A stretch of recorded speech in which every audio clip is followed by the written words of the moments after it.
Hoje o Conversa SA recebe o professor do ISAE FGV, ele que é especialista no método Canvas e está nos explicando aqui alguns detalhes sobre esse método que pode-se dizer que é novo, né, professor? Sim, sim. Tem aí 10 anos, né? O senhor falava desse contato que o senhor teve com o autor da proposta. É importante sempre ressaltar que quando surgem novos métodos no mercado, surgem também pessoas querendo se aproveitar dessas ondas que até o senhor citou, a palavra moda, né, no primeiro bloco, né? Claro. Como é que um empreendedor, enfim, que quer ter contato com essa ferramenta, deve proceder para não cair no chamado conto do vigário, né? Uma pessoa que quer ensinar uma coisa rapidamente, às vezes não é bem assim, enfim. Veja, o método Canvas, ele por si só, ele não destrói nenhuma teoria, ele não acaba com nada do que teve no passado, que vai existir, vão surgir teorias novas. Ele agrega uma nova forma, uma ferramenta que complementa as atuais ferramentas de gestão. Por exemplo, no ISAE, onde eu dou aula aqui na FGV, Curitiba e fora de Curitiba, o que acontece? Estamos utilizando essa ferramenta para os planos de negócio. Nos TCCs, nos trabalhos de conclusão de curso que as pessoas fazem nos seus MBAs, fazem um plano de negócio muitas vezes. E aí você entra com o plano, com o Canvas ao plano de negócio. Por que isso? Quando você vai montar um plano de negócio, por exemplo, de um restaurante ou de uma churrascaria, absolutamente normal, você vai precisar ter toda a parte operacional, você vai ter toda a parte financeira, a parte de recursos humanos. Mas e o modelo de negócio, Soler? São iguais? Todas as churrascarias, os restaurantes funcionam da mesma forma? Não. Repare que uns têm filas quilométricas e as pessoas se dispõem a esperar na fila e ficam esperando porque sabem que vão ser bem atendidos e voltam. Em compensação, tem outros restaurantes que estão às moscas, e muitas vezes fechando. O que é de diferente, então? Quando você faz um plano de negócio num restaurante, então você tem certeza que isso vai funcionar? Não. Porque o plano de negócio não te indica o modelo de negócio que você tem que adotar para a sua atividade. Voltando a falar do restaurante. Como é que ele serve? É buffet, não é buffet, é individual? Como é que os garçons interagem? Qual é o perfil do garçom? Qual é o perfil da construção? Tudo isso faz parte da escolha do modelo de negócio que você tem. Isso não é só para restaurantes, para qualquer tipo de atividade. E por aí você vê porque que uma loja tem sucesso, a outra não tem. É o modelo de negócio que cada um define e escolhe. Então, na academia, você usa isso, academicamente você usa, e funciona, até porque veio de uma tese de PhD. Não é nada que uma pessoa acordou no dia e vai escrever alguma coisa sobre isso. E outro detalhe, aplicado na prática, em grandes empresas, em médias empresas e em pequenas empresas. Porque tudo aquilo que nós vimos, aqueles 9 componentes que estão no Canvas, você tem que pensar isso, seja numa empresa pequena, seja numa grande empresa ou numa empresa média, não importa o tipo de atividade. Agora, o primeiro momento, a gênese da empresa deve ser, sim, no plano de negócio, né? Uma coisa não vai impedir a outra. Perfeitamente, Soler. Uma coisa não elimina a outra. Até porque isso você define o seu modelo de negócio. Agora, você define a tua fonte de receita.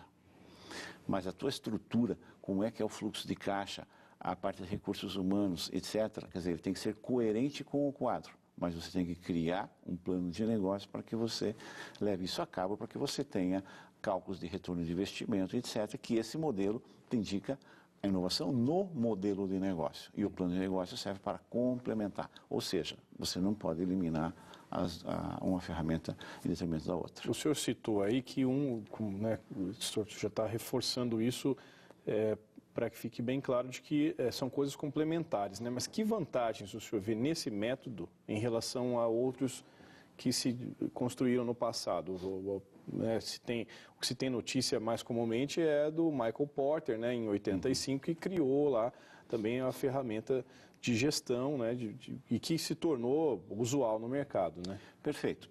O Michael Porter criou toda a parte linha teórica, um excelente professor de Harvard, ninguém questiona realmente a teoria dele. Só que quando você fala em teoria, você tem que sempre ir complementando. Se nós pensarmos nas primeiras teorias, nos primeiros modelos que vieram no começo do século passado de gestão, ou indo até mais antigamente, no tempo dos egípcios, etc., já tinha modelo de gestão, porque ninguém construía aquelas pirâmides se não tivesse um modelo de gestão. E muito bem feito. E muito bem feito, que estão até hoje. Então, se torna apenas mais complexo.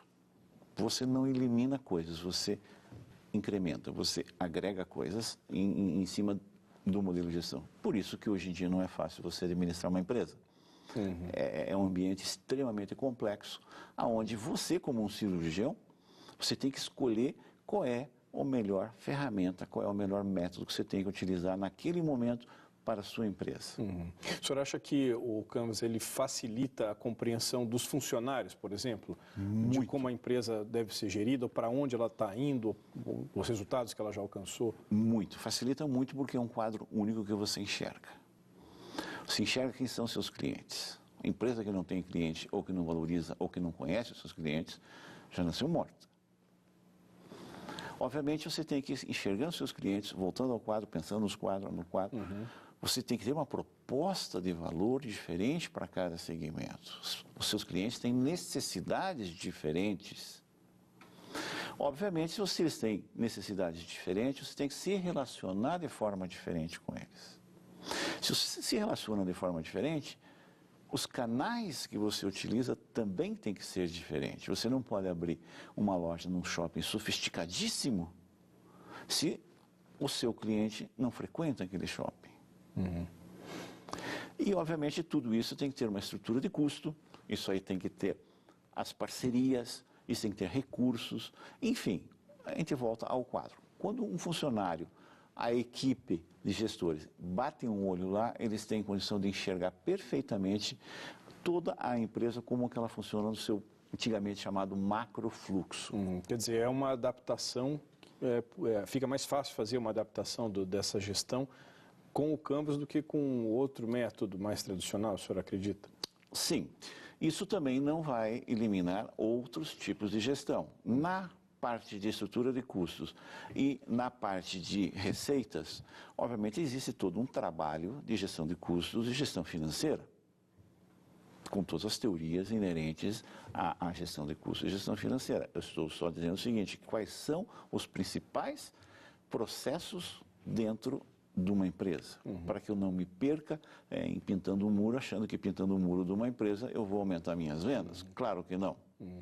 Retomando a questão, a primeira questão que a gente discutiu nesse bloco, como é que o empresário pode ter acesso a essa informação, né, a esse método, tendo a certeza de que está trabalhando com alguém, né, ou com um consultor, ou com alguém que realmente conhece o que está falando e não está só sendo levado pela moda, né? Exatamente. Assim, se a pessoa for um iniciado já em gestão, ele pode comprar o livro, ler o livro e verificar se entendeu aquilo. É de uma linguagem acessível. Uma linguagem acessível, ou inclusive ele deve achar até estranho o formato do livro, porque o livro, onde ele realmente explica, é bem diferente. Obviamente que a pessoa tem contato com a teoria, mas a aplicação desse método depende de oficinas, depende de envolvimento de outras pessoas, de fazer seminários, de se envolver pessoas, e que normalmente é mais fácil as pessoas fazerem isso com gente de fora do que com gente... Mas nada impede que ele possa fazer isso internamente, se a empresa dele for pequena e se ele julgar capaz de fazer isso. Sem nenhum problema. Para quem não é iniciado em gestão, vai fazer um MBA. E hoje em dia, a pessoa tendo um curso superior, vai fazer um MBA numa boa escola, e aí realmente... Por exemplo, no ISAF-FGV, as disciplinas, a coisa, complementam isso e, através disso, ele vai ter acesso a essa teoria, a essa ferramenta hoje, como eu falei no começo, não é de moda. Ela tem toda uma base teórica desenvolvida numa tese de PhD e com 470 coautores de 45 países. Então, realmente, ela passou por um pente fino na academia. E depois em empresas como IBM, como Ericsson, como Deloitte, que aplicaram com sucesso essa teoria. E aqui no Paraná, o que se tem em termos de penetração já dessa maneira de gerir negócios entre as empresas paranaenses? Veja, as empresas paranaenses, ou através de consultores que elas contratam, ou através de seus funcionários fazendo cursos em escolas onde é explicada essa teoria, contratando consultores. O próprio, já observei que algumas seccionais do Sebrae já estão entrando nessa linha, e vejo que o Sebrae é só para pequenas empresas, pequenos negócios, já está entrando nisso. Então, novamente, não é uma moda. Realmente essa teoria, que já está virando uma ferramenta bastante prática, está sendo utilizado em grandes conglomerados mundiais e está sendo utilizado para pequenas empresas com sucesso. Eu vou pedir, finalmente, para o senhor deixar um contato, né, para que as pessoas que, porventura, tenham se interessado por esse método também tenham acesso a mais informações. Sim, inicialmente as pessoas podem entrar em contato com isaibrasil.com.br ou então diretamente com o meu celular, 8828-6067. Professor, muito obrigado pela participação do senhor e até uma próxima oportunidade. Obrigado, senhor. A gente também agradece e muito, é claro, a sua audiência mais uma vez aqui no Conversa SA. Você também pode rever este e outros programas em nosso site www.otv.tv.br.